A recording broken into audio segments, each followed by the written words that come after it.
السلام علیکم ورحمۃ اللہ وبرکاتہ۔ محترم سامعین، آئیے آج بات کرتے ہیں کہ شریعت میں اعتکاف کس کو کہتے ہیں، اعتکاف کی کتنی قسمیں ہیں، رمضان المبارک کے آخری 10 دنوں کا اعتکاف کس طریقے سے کیا جائے، مرد اعتکاف کس جگہ کریں گے اور عورتیں اعتکاف کس جگہ کریں گی، اور اس کے تعلق سے جو ضروری مسائل ہیں اس کو بیان کریں گے۔ جیسا کہ رمضان المبارک کے مہینے میں کی جانے والی چند خصوصی اور اہم عبادتوں میں سے ایک اہم اور خاص عبادت رمضان المبارک کے آخری 10 دنوں کا اعتکاف ہے۔ یہ اعتکاف نبی اکرم صلی اللہ تعالیٰ علیہ وسلم کی سنت ہے اور آپ اس کا خوب اہتمام فرمایا کرتے تھے۔ آپ کا یہ معمول تھا کہ ہر رمضان کے آخری 10 دنوں کا اعتکاف فرمایا کرتے اور اسی سنت کریمہ کو زندہ رکھتے ہوئے امہات المؤمنین رضی اللہ عنہن بھی اعتکاف کرتی رہیں۔ جیسا کہ حضرت عائشہ صدیقہ رضی اللہ تعالی عنہا فرماتی ہیں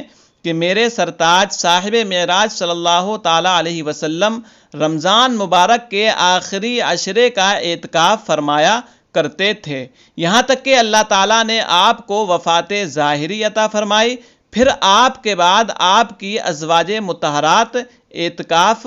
کرتی رہیں۔ نبی اکرم صلی اللہ تعالیٰ علیہ وسلم نے ارشاد فرمایا کہ جو شخص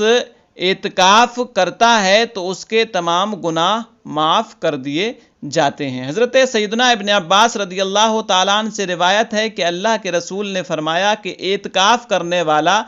گناہوں سے محفوظ ہو جاتا ہے۔ ایک دوسرے مقام پر سرکار مصطفیٰ صلی اللہ علیہ وسلم نے فرمایا کہ جس نے رمضان المبارک میں 10 دن کا اعتکاف کر لیا تو ایسا ہے جیسے 2 حج اور 2 عمرے کیے۔ اعتکاف کی نیت سے اللہ تعالیٰ کے واسطے مسجد میں ٹھہرنے کا نام اعتکاف ہے۔ اعتکاف کی 3 قسمیں ہیں، 3 طریقے کا ہوا کرتا ہے، ایک اعتکاف واجب، دوسرا اعتکاف سنت اور تیسرا اعتکاف نفل یا مستحب۔ اعتکاف واجب یہ نظر کا اعتکاف ہوتا ہے، منت کا اعتکاف ہوتا ہے۔ جیسے کسی شخص نے اعتکاف کی منت مانی تو اب منت پوری ہو جانے پر جتنے دن کا اعتکاف کہا ہے تو اتنے دن کا اعتکاف کرنا یہ واجب ہوتا ہے اور اس کے لیے روزہ رکھنا بھی ضروری ہوتا ہے۔ دوسری قسم کا جو اعتکاف ہے وہ اعتکاف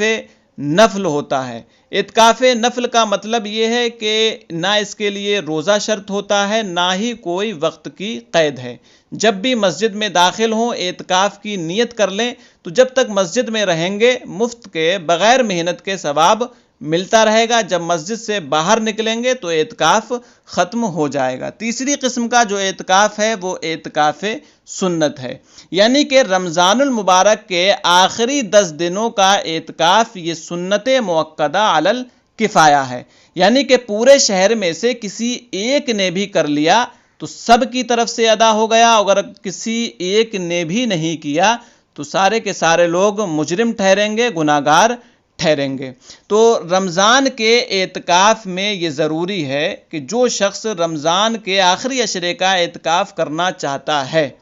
تو اس کے لیے ضروری ہے کہ 20ویں تاریخ کو، 20ویں رمضان کو سورج ڈوبنے سے پہلے مسجد کے اندر اعتکاف کی نیت کے ساتھ چلا جائے اور 29 کے چاند کے بعد یا 30 کے سورج ڈوبنے کے بعد، یعنی کہ عید کا چاند نکلنے کے بعد مسجد سے باہر نکلے۔ اور اگر کوئی شخص 20ویں رمضان کو سورج ڈوبنے کے بعد مسجد میں داخل ہوتا ہے تو یہ اعتکاف سنت نہیں ہوگا، بلکہ جو بھی شخص رمضان کے آخری 10 دنوں کا اعتکاف کرنا چاہتا ہے تو اس کے لیے ضروری ہے کہ سورج ڈوبنے سے پہلے 20ویں رمضان کو مسجد میں داخل ہو جائے۔ لاک ڈاؤن کی صورت میں بھی 1-2 لوگ مسجد میں اس سنت کو جاری رکھیں۔ بہتر یہ ہے کہ مسجد کے پاس پڑوس میں رہنے والے 1-2 صحت مند نوجوان اس کے لیے بارضا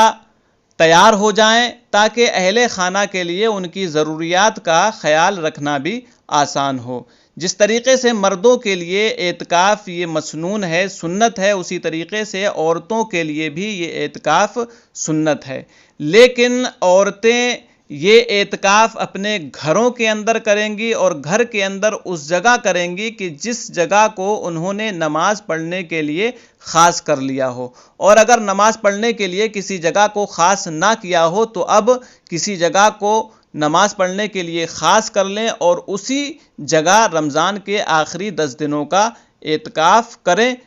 اسی کی نیت سے اس جگہ بیٹھ جائیں، اسی جگہ کھائیں پئیں اور اللہ تعالیٰ کی عبادت کریں۔ مرد کسی بھی مسجد کے اندر اعتکاف کر سکتے ہیں، بہتر یہ ہے کہ جامع مسجد کے اندر اعتکاف کریں کہ جس جگہ پابندی کے ساتھ جماعت کے ساتھ 5 وقت کی نماز ہوتی ہو، اور اگر کسی مسجد کے اندر باجماعت پابندی کے ساتھ نماز پنجگانہ نہیں ہوتی ہے تو اپنے محلے کی مسجد میں اعتکاف کرنا یہ بہتر ہے، افضل ہے۔ عورتیں اپنے گھروں کے اندر ہی اعتکاف کریں گی، مسجد کے اندر عورتوں کے لیے اعتکاف کرنا یہ مکروہ ہے، درست نہیں ہے۔ عام دنوں میں مسجد کے اندر کھانے پینے اور سونے کی اجازت نہیں ہوتی ہے، مگر اعتکاف کی نیت کرنے کے بعد اب ضمناً بھی کھانے پینے اور سونے کی اجازت ہو جاتی ہے، تو اعتکاف کرنے والا مسجد کے اندر ہی کھائے گا، پیے گا اور سوئے گا، اور کھانے پینے اور سونے کے لیے مسجد سے باہر نہیں نکلے گا۔ اگر کوئی شخص ان کاموں کے لیے مسجد سے باہر نکلتا ہے تو ایسی صورت میں اس کا اعتکاف ٹوٹ جائے گا۔ تو اعتکاف کے لیے ضروری ہے کہ بندہ مسجد کے حدود سے باہر نہ ہو۔ اگر کوئی شخص مسجد کے حدود سے باہر جاتا ہے بغیر کسی ضروری کام کے، تب ایسی صورت میں اس کا اعتکاف ٹوٹ جائے گا۔ تو مسجد سے باہر صرف ضروری کام کے لیے، مثلاً پاخانہ، پیشاب، وضو کے لیے جا سکتا ہے، اگر غسل فرض ہو تو فرض غسل کے لیے جا سکتا ہے، اور اگر شرعی ضرورت ہو، مثلاً عید کی نماز یا جمعے کی نماز پڑھنے کے لیے جانا چاہتا ہے تو اس کے لیے جا سکتا ہے۔ کسی کی نماز جنازہ کے لیے، تدفین کے لیے، یا کسی کی عیادت کے لیے، کسی بیمار کو دیکھنے کے لیے